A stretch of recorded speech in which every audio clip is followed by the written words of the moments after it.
48 ঘন্টার মধ্যে মা ফ্লাইওভারে ফের দুর্ঘটনা। আবারও একবার দুর্ঘটনার খবর উঠে আসছে। মা ফ্লাইওভারে ফের একবার দুর্ঘটনা। আপনাদের মনে থাকবে 48 ঘন্টা আগে যে ভয়াবহ দুর্ঘটনা হয়েছিল মা ফ্লাইওভারে, সেই ঘটনার মাত্র 48 ঘন্টার মধ্যেই আবারও একবার মা ফ্লাইওভারে দুর্ঘটনার খবর সামনে আসছে। ঠিক কিভাবে ঘটলো এই দুর্ঘটনা, কি জানা যাচ্ছে, আমরা বিস্তারিত জানবো। অয়ন ঘোষালের থেকে আমাদের প্রতিনিধি রয়েছেন আমাদের সঙ্গে টেলিফোন লাইনে। অয়ন।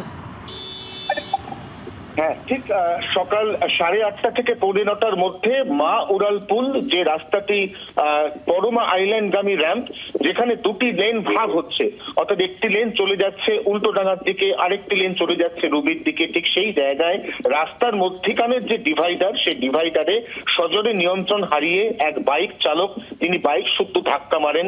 বাইকটা রয়ে যায় সেতুর ওপর, যুবক ছিটকে নিচে পড়ে যান এবং সঙ্গে সঙ্গে তিলজলা ট্রাফিক গার্ডের কর্তব্যরত পুলিশ অফিসার তাকে সেখানে নিচে গিয়ে উদ্ধার করে হাসপাতালে পাঠান।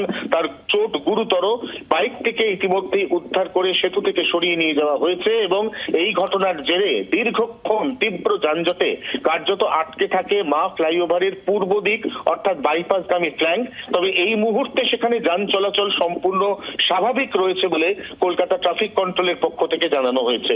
কিন্তু অয়ন, মাত্র 48 ঘন্টা আগে আমরা দেখেছি যে মা ফ্লাইওভারে কি ভয়াবহ দুর্ঘটনা ঘটেছে, আর সেই ঘটনার রেশ কাটতে না কাটতেই আবারও একবার দুর্ঘটনা। এমন গুরুত্বপূর্ণ একটি উড়ালপুল, সেখানে বারবার এই ধরনের দুর্ঘটনা ঘটছে, এটা তো চিন্তার। হ্যাঁ, নিঃসন্দেহে। কিন্তু আগের দিনের যে দুর্ঘটনা ঘটেছিল সেটা সম্পূর্ণ পুলিশের নজরদারির অভাব বা গাফিলতির কারণে ঘটেছিল।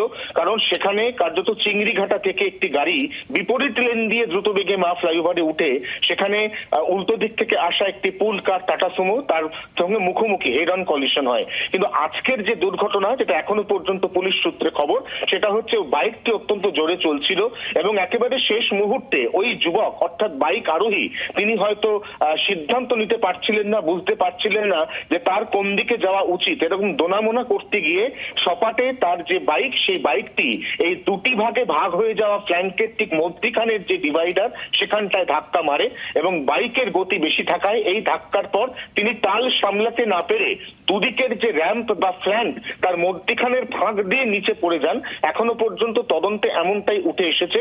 তবে নিঃসন্দেহে এক্ষেত্রে তিলজলা ট্রাফিক গার্ড গোটা বিষয়টি তদন্ত করে দেখছে এবং যদি এক্ষেত্রে নজরদারির বা অন্য কোনো কিছুর গাফিলতি দেখা যায়, তাহলে পরবর্তীকালে উপযুক্ত ব্যবস্থা নেওয়ার আশ্বাস দিয়েছে পুলিশ। অয়ন, ধন্যবাদ, নজর রাখো। অয়ন ঘোষাল আমাদের প্রতিনিধি ছিলেন আমাদের সঙ্গে। দুটি ছবি এই মুহূর্তে আপনাদের দেখাচ্ছি। 2 তারিখে যে ঘটনা ঘটেছে, গত 2রা নভেম্বর যে দুর্ঘটনা ঘটে, সেপ্টেম্বর যে দুর্ঘটনা ঘটে, সেই দুর্ঘটনার ছবি আপনারা একদিকে দেখতে পাচ্ছেন। মা উড়ালপুলে মুখোমুখি দুটি গাড়ির সংঘর্ষ, ভয়াবহ এই দুর্ঘটনা ঘটে এবং তারপর আজকের এই দুর্ঘটনা, যেখানে বাইক আরোহী তিনি গুরুতর জখম হয়েছেন, তাকে পুলিশ উদ্ধার করে হাসপাতালে নিয়ে গেছে। আশঙ্কাজনক অবস্থায় তিনি সেখানে চিকিৎসাধীন এবং এই গোটা ঘটনার তদন্ত শুরু করেছে পুলিশ।